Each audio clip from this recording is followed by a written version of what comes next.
Success ഫയലിലേക്ക് സ്വാഗതം. 2026 current അഫയേഴ്സിൻ്റെ ക്ലാസ്സുകൾ സ്റ്റാർട്ട് ചെയ്യുവാണ്. അപ്പോൾ ആദ്യത്തെ ക്ലാസ്സാണ്. പിന്നെ വരുന്ന ഏതൊരു പരീക്ഷയ്ക്കും തയ്യാറെടുക്കുന്നവർ തീർച്ചയായിട്ടും ഈ ക്വസ്റ്റ്യൻസ് പഠിച്ചിരിക്കുക. ഏറ്റവും പ്രധാനപ്പെട്ട സെലക്ട് ചെയ്തിട്ടുള്ള ക്വസ്റ്റ്യൻസ് മാത്രമാണ് നോക്കുന്നത്. ഒരു കാരണവശാലും ഈ ചോദ്യങ്ങൾ ഒഴിവാക്കരുത്. അപ്പോൾ സ്വന്തമായിട്ട് നോട്ട് പ്രിപ്പയർ ചെയ്യുക. റിവിഷൻ ടൈമിൽ യൂസ്ഫുൾ ആയിരിക്കും. നമുക്ക് സ്റ്റാർട്ട് ചെയ്യാം. ആദ്യത്തെ ചോദ്യം, 2025 ചൈനയെ മറികടന്ന് ലോകത്തെ ഏറ്റവും കൂടുതൽ അരി ഉൽപ്പാദിപ്പിക്കുന്ന രാജ്യമായി മാറിയത് ഏതാണ്? ഇന്ത്യയാണ്. ഇന്ത്യ. എന്താണ്? 2025 ചൈനയെ മറികടന്ന് ലോകത്തെ ഏറ്റവും കൂടുതൽ അരി ഉൽപ്പാദിപ്പിക്കുന്ന രാജ്യമായി മാറിയത് ഇന്ത്യ. അപ്പം നിലവിൽ ഏറ്റവും കൂടുതൽ അരി ഉൽപ്പാദിപ്പിക്കുന്ന രാജ്യമായി മാറിയത് ഇന്ത്യയാണ്. അടുത്ത ചോദ്യം, വെനസ്വേലൻ ഭരണാധികാരി നിക്കോളാസ് മഡുറോയെ പിടികൂടാനായി കാരക്കാസിൽ US നടത്തിയ സൈനിക നടപടിയുടെ പേരെന്ത്? രാജ്യത്തിന്റെ പേരോർത്ത് വയ്ക്കുക. വെനസ്വേലൻ ഭരണാധികാരിയുടെ പേര് നിക്കോളാസ് മഡുറോയെ പിടികൂടാനായി കാരക്കാസിൽ US നടത്തിയ സൈനിക നടപടിയാണ് ഓപ്പറേഷൻ അബ്സല്യൂട്ട് റിസോൾവ് എന്നത്. ഓപ്പറേഷൻ അബ്സല്യൂട്ട് റിസോൾവ് പ്രത്യേകം നോട്ട് ചെയ്യുക. രാജ്യം, ഭരണാധികാരി, ഓപ്പറേഷന്റെ പേര്. വെനസ്വേലൻ ഭരണാധികാരി നിക്കോളാസ് മഡുറോയെ പിടികൂടാനായിട്ട് കാരക്കാസിൽ US നടത്തിയ സൈനിക നടപടിയാണ് operation absolute resolve. Operation absolute resolve. Venezuelan ഭരണാധികാരി നിക്കോളാസ് മഡുറോയെ പിടികൂടാനായിട്ട് കാരക്കാസിൽ US നടത്തിയ സൈനിക നടപടിയാണ് ഓപ്പറേഷൻ അബ്സല്യൂട്ട് റിസോൾവ്. അടുത്ത ചോദ്യം, യൂറോപ്യൻ യൂണിയന്റെ ഏകീകൃത കറൻസിയായ യൂറോ ഔദ്യോഗികമായി സ്വീകരിക്കുന്ന 21ാമത്തെ രാജ്യം ഏതാണ്? ബൾഗേറിയയാണ്. ബൾഗേറിയ. 2021 ജനുവരി 1 മുതലാണ് യൂറോ ഔദ്യോഗികമായിട്ട് സ്വീകരിച്ചത്. അപ്പൊ യൂറോപ്യൻ യൂണിയന്റെ ഏകീകൃത കറൻസിയായ യൂറോ ഔദ്യോഗികമായി സ്വീകരിക്കുന്ന എത്രാമത്തെ രാജ്യമാണ് ബൾഗേറിയ? 21ാമത്തെ രാജ്യമാണ്. എന്ന് മുതലാണ് യൂറോയെ ഔദ്യോഗിക കറൻസിയായിട്ട് അംഗീകരിച്ചത്? 2026 ജനുവരി 1 മുതലാണ്. അപ്പൊ ബൾഗേറിയയുടെ പഴയ കറൻസി ഏതായിരുന്നു എന്ന് ചോദിച്ചാലോ ലെവ് ആണ്. ബൾഗേറിയയുടെ പഴയ കറൻസി ഏതായിരുന്നു? ലെവ്. അപ്പൊ യൂറോപ്യൻ യൂണിയന്റെ ഏകീകൃത കറൻസിയായ യൂറോ ഔദ്യോഗികമായി സ്വീകരിക്കുന്ന 21ാമത്തെ രാജ്യം ഏത് എന്ന് ചോദിച്ചാൽ ബൾഗേറിയ. എന്ന് മുതലാണ് അംഗീകരിച്ചത്? 2026 ജനുവരി 1 മുതലാണ്. ബൾഗേറിയയുടെ പഴയ കറൻസി ഏതാണെന്നും കൂടി നോട്ട് ചെയ്യുക. ഏതാണ്? ലെവ്. കേരള ഹൈക്കോടതിയുടെ പുതിയ ചീഫ് ജസ്റ്റിസായിട്ട് നിയമിതനായതാരാണ്? ജസ്റ്റിസ് സൗമൻ സെൻ. കേരള ഹൈക്കോടതി പുതിയ ചീഫ് ജസ്റ്റിസ് ആരാണ്? ജസ്റ്റിസ് സൗമൻ സെൻ ആണ്. ജസ്റ്റിസ് സൗമൻ സെൻ.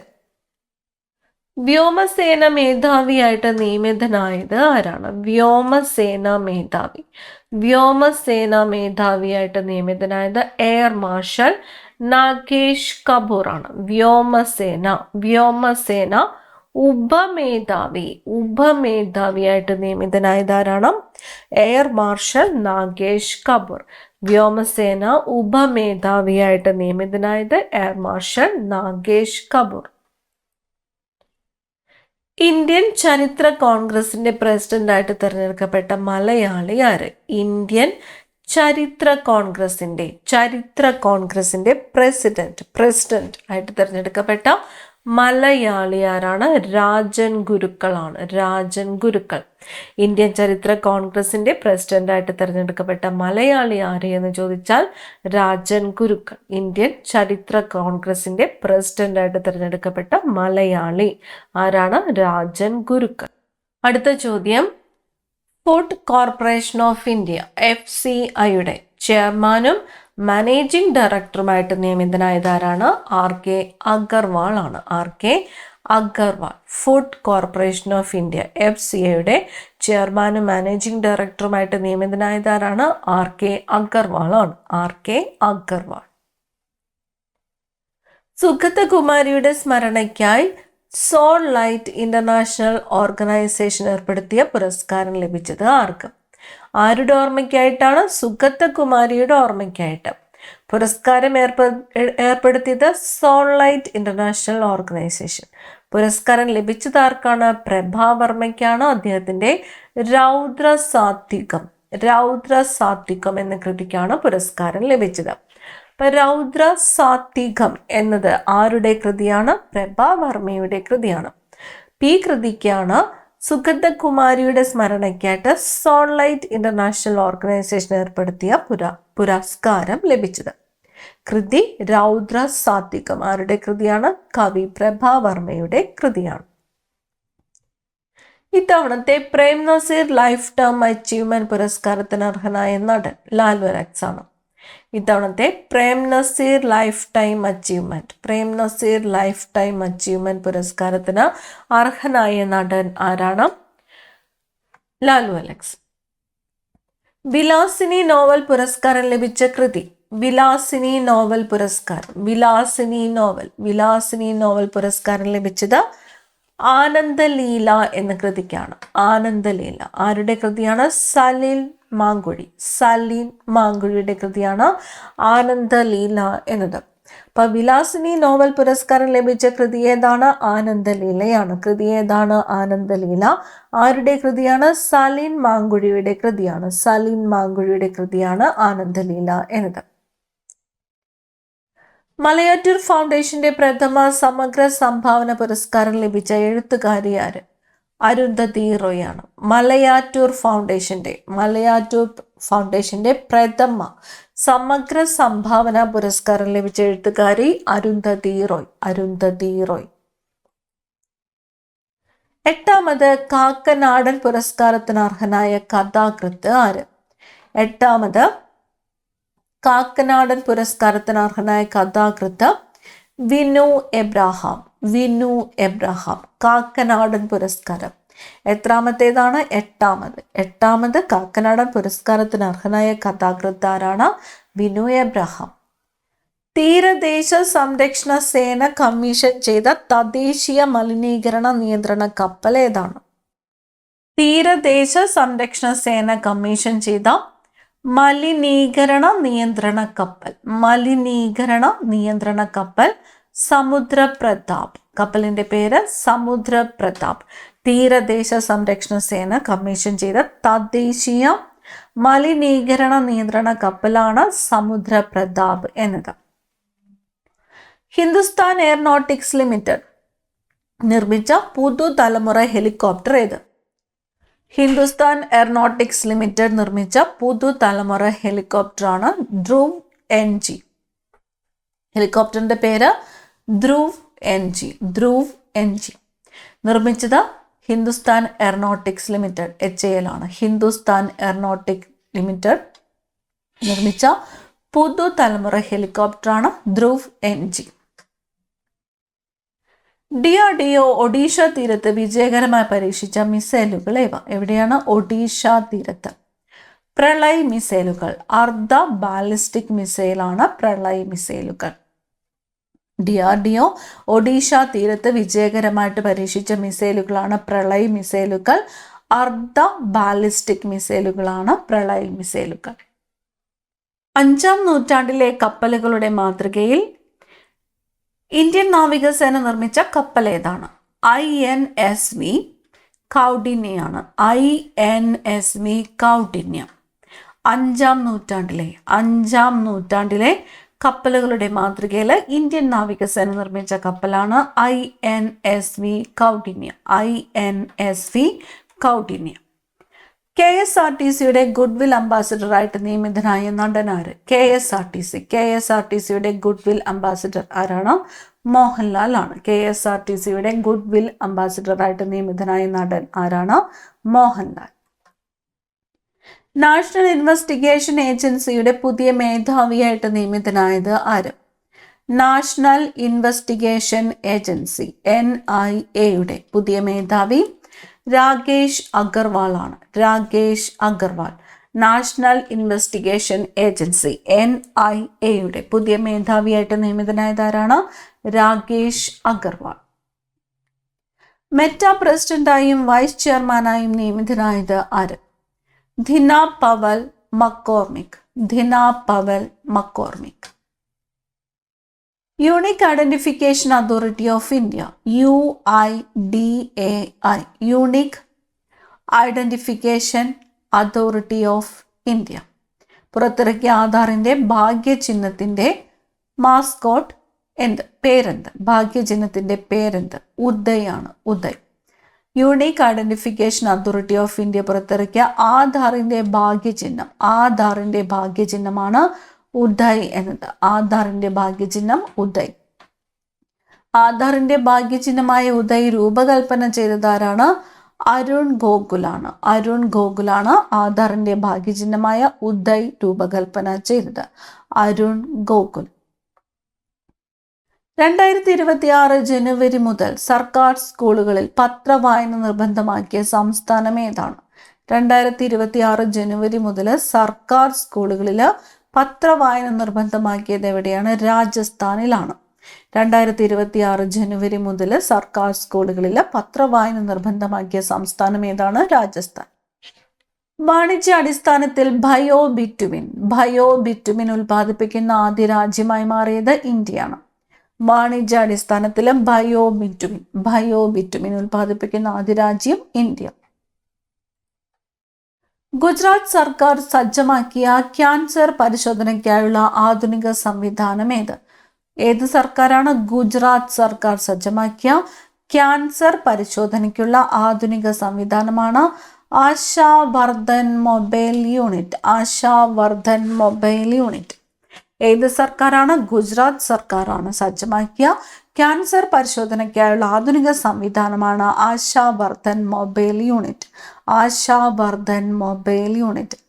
ഏത് സർക്കാർ? ഗുജറാത്ത് സർക്കാർ. എന്തിനു വേണ്ടിയിട്ടാണ്? ക്യാൻസർ പരിശോധനയ്ക്കായിട്ടുള്ള ആധുനിക സംവിധാനമാണ് Ashavardhan mobile unit.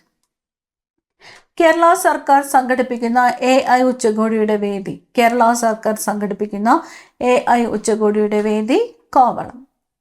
Loss ഏഞ്ചൽസിലെ Oscar academy മ്യൂസിയത്തിൽ 2026 ഫെബ്രുവരി 12 പ്രദർശിപ്പിക്കുന്ന മലയാള സിനിമ ഏതാണ്? ബ്രഹ്മയുഗമാണ്. ബ്രഹ്മയുഗം.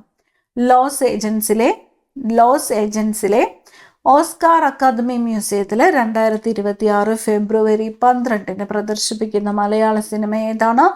ബ്രഹ്മയുഗമാണ്. ബ്രഹ്മയുഗം. പട്ടികജാതി പട്ടികവർഗ വിഭാഗങ്ങൾക്കിടയിൽ വായനാശീലം പ്രോത്സാഹിപ്പിക്കുന്നതിനായി തദ്ദേശ സ്വയംഭരണ വകുപ്പ് നടപ്പിലാക്കുന്ന പദ്ധതി. അക്ഷരോന്നതി. പദ്ധതിയുടെ പേര് അക്ഷരോന്നതി. പട്ടികജാതി പട്ടികവർഗ വിഭാഗങ്ങൾക്കിടയിൽ വായനാശീലം പ്രോത്സാഹിപ്പിക്കുന്നതിനായിട്ട് തദ്ദേശ സ്വയംഭരണ വകുപ്പ് നടപ്പിലാക്കുന്ന പദ്ധതിയാണ് അക്ഷരോന്നതി. പദ്ധതിയുടെ പേര് അക്ഷരോന്നതി.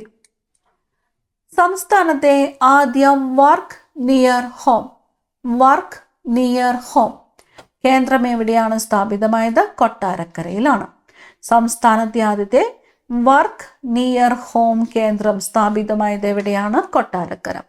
സംസ്ഥാനത്തെ ആദ്യത്തെ വർക്ക് നിയർ ഹോം കേന്ദ്രം സ്ഥാപിതമായത് കൊട്ടാരക്കര. കോമൺവെൽത്ത് രാജ്യങ്ങളിലെ സ്പീക്കർമാരുടെ 3 ദിവസത്തെ ഉച്ചകോടി നടന്ന നഗരം ന്യൂഡൽഹിയാണ്. കോമൺവെൽത്ത് രാജ്യങ്ങളിലെ സ്പീക്കർമാരുടെ 3 ദിവസത്തെ ഉച്ചകോടി നടന്ന നഗരം ന്യൂഡൽഹി. ഇന്ത്യയിലെ ആദ്യത്തെ ഗ്രീൻ അമോണിയ പ്രോജക്റ്റ് ആരംഭിച്ചത് ഏത് സംസ്ഥാനത്താണ്? Green ammonia project. ഇന്ത്യയിലെ ആദ്യത്തെ ഗ്രീൻ അമോണിയ പ്രോജക്റ്റ് ആരംഭിച്ച സംസ്ഥാനം ആന്ധ്രാപ്രദേശാണ്. ആന്ധ്രാപ്രദേശ്. ഇന്ത്യയിലെ ആദ്യത്തെ ഗ്രീൻ അമോണിയ പ്രോജക്റ്റ് ആരംഭിച്ച സംസ്ഥാനം ഏതാണ്? ആന്ധ്രാപ്രദേശ്. ഒറ്റയ്ക്ക് താമസിക്കുന്നവർ ജീവനോടെയുണ്ടോ എന്ന് കണ്ടെത്താൻ ആർ യു ഡെഡ് എന്ന പേരിൽ ആപ്പ് പുറത്തിറക്കിയ രാജ്യം ഏതാണ്? ആർ യു ഡെഡ് എന്ന പേരിൽ ആപ്പ് പുറത്തിറക്കിയ രാജ്യം ചൈനയാണ്. ഒറ്റയ്ക്ക് താമസിക്കുന്നവർ ജീവനോടെയുണ്ടോ എന്ന് കണ്ടെത്താൻ ആർ യു ഡെഡ്, ആപ്പിന്റെ പേര് ആർ യു ഡെഡ് എന്ന പേരിൽ ആപ്പ് പുറത്തിറക്കിയ രാജ്യം ചൈന. അടുത്തിടെ നാസയിൽ നിന്ന് വിരമിച്ച ഇന്ത്യൻ വംശജയായ ബഹിരാകാശ സഞ്ചാരി. നാസയിൽ നിന്ന് വിരമിച്ച ഇന്ത്യൻ വംശജയായ ബഹിരാകാശ സഞ്ചാരി ആരാണ്? സുനിത വില്യംസ് ആണ്. സുനിത വില്യംസ്. ലോക സാമ്പത്തിക ഫോറത്തിന്റെ 56ാമത് ഉച്ചകോടി നടന്നത് എവിടെയാണ്? സ്വിറ്റ്സർലൻഡിലെ ദാവോസിലാണ്. ലോക സാമ്പത്തിക ഫോറത്തിന്റെ വേൾഡ് എക്കോണമിക് ഫോറത്തിന്റെ 56ാമത് ഉച്ചകോടി നടന്നത് എവിടെയാണ്? സ്വിറ്റ്സർലൻഡിലെ ദാവോസിലാണ്. സ്വിറ്റ്സർലൻഡിലെ ദാവോസ്. കേരളത്തിലെ ആദ്യത്തെ ചിത്രശലഭ സങ്കേതം ആറളമാണ്. കേരളത്തിലെ ആദ്യത്തെ ചിത്രശലഭ സങ്കേതം ആറളം. 2024 JC ഡാനിയൽ പുരസ്കാരം ലഭിച്ചത് ആർക്കാണ്? JC ഡാനിയൽ പുരസ്കാരം ശാരദയ്ക്കാണ് ലഭിച്ചത്. മലയാള ചലച്ചിത്ര രംഗത്തെ ആജീവനാന്ത സംഭാവനയ്ക്കാണ് ഈ പുരസ്കാരം ലഭിച്ചത്. അപ്പൊ 2024 JC ഡാനിയൽ പുരസ്കാരം ലഭിച്ചത് ആർക്ക് എന്ന് ചോദിച്ചാൽ ആർക്കാണ്? ശാരദയ്ക്കാണ്. ശാരദ. 2025 എഴുത്തച്ഛൻ പുരസ്കാരത്തിന് അർഹനായത് KG ശങ്കരപ്പിള്ളയാണ്. കവി KG ശങ്കരപ്പിള്ളയാണ് 2025 എഴുത്തച്ഛൻ പുരസ്കാരത്തിന് അർഹനായത്. KG ശങ്കരപ്പിള്ള. ഇന്ദിരാഗാന്ധി സമാധാന പുരസ്കാരം നേടിയത് ആര്? മൊസാംബിക് മനുഷ്യാവകാശ പ്രവർത്തക ഗ്രാസ മാർഷൽ ആണ്. മൊസാംബിക് മനുഷ്യാവകാശ പ്രവർത്തക ഗ്രാസ മാർഷൽ ആണ് ഇന്ദിരാഗാന്ധി സമാധാന പുരസ്കാരം നേടിയത്. മൊസാംബിക് മനുഷ്യാവകാശ പ്രവർത്തക ഗ്രാസ മാർഷൽ ഇന്ദിരാഗാന്ധി സമാധാന പുരസ്കാരം നേടിയത്. 2026 വൈലോപ്പിള്ളി പന്തളം കേരളവർമ്മ കവിതാ പുരസ്കാരം ലഭിച്ചത് ആർക്ക്? 2026 വൈലോപ്പിള്ളി പന്തളം കേരളവർമ്മ കവിതാ പുരസ്കാരം KV ഉഷ. പ്രിയ കവിതകൾ എന്ന കാവ്യ സമാഹാരത്തിനാണ്. അപ്പൊ പ്രിയ കവിതകൾ എന്ന കാവ്യ സമാഹാരം ആരുടേതാണ്? KV ഉഷയുടേതാണ്. പ്രിയ കവിതകൾ ആരുടേതാണ്? KV ഉഷ. 2026 വൈലോപ്പിള്ളി പന്തളം കേരളവർമ്മ കവിതാ പുരസ്കാരം ലഭിച്ചത് KV ഉഷയ്ക്കാണ്. കാവ്യ സമാഹാരത്തിന്റെ പേര് പ്രിയ കവിതകൾ. 2026 പത്മ വിഭൂഷൺ പുരസ്കാരത്തിന് അർഹനായ മുൻ കേരള മുഖ്യമന്ത്രി VS അച്യുതാനന്ദനാണ്. മരണാനന്തര ബഹുമതിയായിട്ടാണ് പുരസ്കാരം ലഭിച്ചത്. 2026 പത്മവിഭൂഷൺ പുരസ്കാരത്തിന് അർഹനായ മുൻ കേരള മുഖ്യമന്ത്രി VS അച്യുതാനന്ദൻ. നിയമരംഗത്തെ സംഭാവനകൾ പരിഗണിച്ച് 2026 പത്മവിഭൂഷൺ പുരസ്കാരം ലഭിച്ച മുൻ സുപ്രീം കോടതി ജഡ്ജി ആര്? KT തോമസ് ആണ്. KT തോമസ്. നിയമരംഗത്തെ സംഭാവനകൾ പരിഗണിച്ച് 2026 പത്മവിഭൂഷൺ ലഭിച്ച മുൻ സുപ്രീം കോടതി ജഡ്ജി ആരാണ്? KT Thomas. സാഹിത്യം, വിദ്യാഭ്യാസം എന്നീ മേഖലയിലെ പ്രവർത്തനത്തിന് 2026 പത്മവിഭൂഷൺ നേടിയ പ്രശസ്ത എഴുത്തുകാരൻ P. നാരായണനാണ്. P. നാരായണൻ. ഇതെല്ലാം പ്രത്യേകം നോട്ട് ചെയ്ത് പഠിക്കുക. സാഹിത്യം, വിദ്യാഭ്യാസം എന്നീ മേഖലകളിലെ പ്രവർത്തനത്തിന് 2026 പത്മവിഭൂഷൺ നേടിയ പ്രശസ്ത എഴുത്തുകാരനാണ് P. നാരായണൻ. അപ്പൊ പത്മവിഭൂഷൺ നേടിയ മലയാളികൾ VS Achuthanandan, KT Thomas, P. Narayanan. അടുത്തത് കലാരംഗത്തെ സമഗ്ര സംഭാവനകൾ പരിഗണിച്ച് 2026 പത്മഭൂഷൺ പുരസ്കാരത്തിന് അർഹനായ മലയാളി താരം മമ്മൂട്ടിയാണ്. അതുപോലെ പൊതുപ്രവർത്തന മേഖലയിലെ മികച്ച സേവനത്തിന് 2026 പത്മഭൂഷൺ ലഭിച്ച മലയാളി വെള്ളാപ്പള്ളി നടേശൻ. മമ്മൂട്ടി, വെള്ളാപ്പള്ളി നടേശൻ. അടുത്തത് ISROയിലെ പ്രൊപ്പൽഷൻ ടെക്നോളജിയുടെ പിതാവ് എന്നറിയപ്പെടുന്ന 2026 പത്മശ്രീ ലഭിച്ച ബഹിരാകാശ ശാസ്ത്രജ്ഞൻ ആര്? Doctor AE മുത്തുനായകമാണ്. പത്മശ്രീ ലഭിച്ച ബഹിരാകാശ ശാസ്ത്രജ്ഞനാണ് ഡോക്ടർ AE മുത്തുനായകം. പ്രൊപ്പൽഷൻ ടെക്നോളജിയുടെ പിതാവ് എന്നറിയപ്പെടുന്ന 2026 പത്മശ്രീ ലഭിച്ച ബഹിരാകാശ ശാസ്ത്രജ്ഞനാണ് ഡോക്ടർ AE മുത്തുനായകം. കലാരംഗത്തെ പ്രത്യേകിച്ച് മോഹിനിയാട്ടത്തിലെ സമഗ്ര സംഭാവനകൾ പരിഗണിച്ച 2026 പത്മശ്രീ പുരസ്കാരത്തിന് അർഹയായതാരാണ്? കലാമണ്ഡലം വിമല മേനോൻ. പത്മശ്രീ പുരസ്കാരം കലാരംഗത്തെ പ്രത്യേകിച്ച് മോഹിനിയാട്ടത്തിലെ സമഗ്ര സംഭാവനകൾ പരിഗണിച്ച 2026 പത്മശ്രീ പുരസ്കാരത്തിന് അർഹയായതാരാണ്? കലാമണ്ഡലം വിമല മേനോനാണ്. കലാമണ്ഡലം വിമല മേനോൻ. സ്വന്തമായി വനം നിർമ്മിച്ച ജൈവ വൈവിധ്യ സംരക്ഷണത്തിന് മാതൃകയായ 2026 പത്മശ്രീ ലഭിച്ച പരിസ്ഥിതി പ്രവർത്തക കൊല്ലയ്ക്കൽ ജി ദേവകിയമ്മ. കൊല്ലയ്ക്കൽ ജി ദേവകിയമ്മ. സ്വന്തമായി വനം നിർമ്മിച്ച ജൈവ വൈവിധ്യ സംരക്ഷണത്തിന് മാതൃകയായ 2026 പത്മശ്രീ ലഭിച്ച പരിസ്ഥിതി പ്രവർത്തകയാണ് കൊല്ലയ്ക്കൽ ജി ദേവകിയമ്മ. ഇന്ത്യയുടെ പരമോന്നത സൈനിക ബഹുമതിയായ അശോക ചക്ര 2026 ലഭിച്ച ബഹിരാകാശ യാത്രികൻ ശുഭാംശു ശുക്ലയാണ്. അശോക ചക്ര ഇന്ത്യയുടെ പരമോന്നത സൈനിക ബഹുമതിയാണ് അശോക ചക്ര. അശോക ചക്ര 2026 ലഭിച്ച ബഹിരാകാശ യാത്രികനാരാണ്? ശുഭാംശു ശുക്ലയാണ്. ശുഭാംശു ശുക്ല. ഇന്ത്യയുടെ രണ്ടാമത്തെ പരമോന്നത സൈനിക ബഹുമതിയായ കീർത്തി ചക്ര ലഭിച്ച മലയാളിയാരാണ്? പ്രശാന്ത് ബാലകൃഷ്ണനാണ്. പ്രശാന്ത് ബാലകൃഷ്ണൻ. ഇന്ത്യയുടെ രണ്ടാമത്തെ പരമോന്നത സൈനിക ബഹുമതിയായ കീർത്തി ചക്ര ലഭിച്ച മലയാളിയാണ് പ്രശാന്ത് ബാലകൃഷ്ണൻ. 2026 കേരളത്തിന്റെ സംസ്ഥാന സൂക്ഷ്മജീവി സ്റ്റേറ്റ് മൈക്രോബ് പ്രഖ്യാപിച്ചത് ബാസിലസ് സബ്റ്റിലിസിനെയാണ്. ബാസിലസ് സബ്റ്റിലിസ് ആണ് കേരളത്തിന്റെ സംസ്ഥാന സൂക്ഷ്മജീവി. കേരളത്തിന്റെ സംസ്ഥാന സൂക്ഷ്മജീവി ബാസിലിസ് സബ്റ്റിലിസ്. ബാസിലിസ് സബ്റ്റിലിസ് ആണ് കേരളത്തിന്റെ സംസ്ഥാന സൂക്ഷ്മജീവി. ബാസിലിസ് സബ്റ്റിലിസ്. സ്വന്തമായ ഒരു ഔദ്യോഗിക സൂക്ഷ്മാണുവിനെ പ്രഖ്യാപിക്കുന്ന ആദ്യ ഇന്ത്യൻ സംസ്ഥാനമാണ് കേരളം. ഈ ക്ലാസ്സിലെ അവസാനത്തെ ചോദ്യം, 2026 ജനുവരി 28 വിമാന അപകടത്തിൽ മരണപ്പെട്ട മഹാരാഷ്ട്ര ഉപമുഖ്യമന്ത്രി അജിത് പവാർ. മഹാരാഷ്ട്ര ഉപമുഖ്യമന്ത്രിയായിരുന്നു അജിത് പവാർ. അടുത്ത ക്ലാസ്സിൽ കാണാം. Thank you.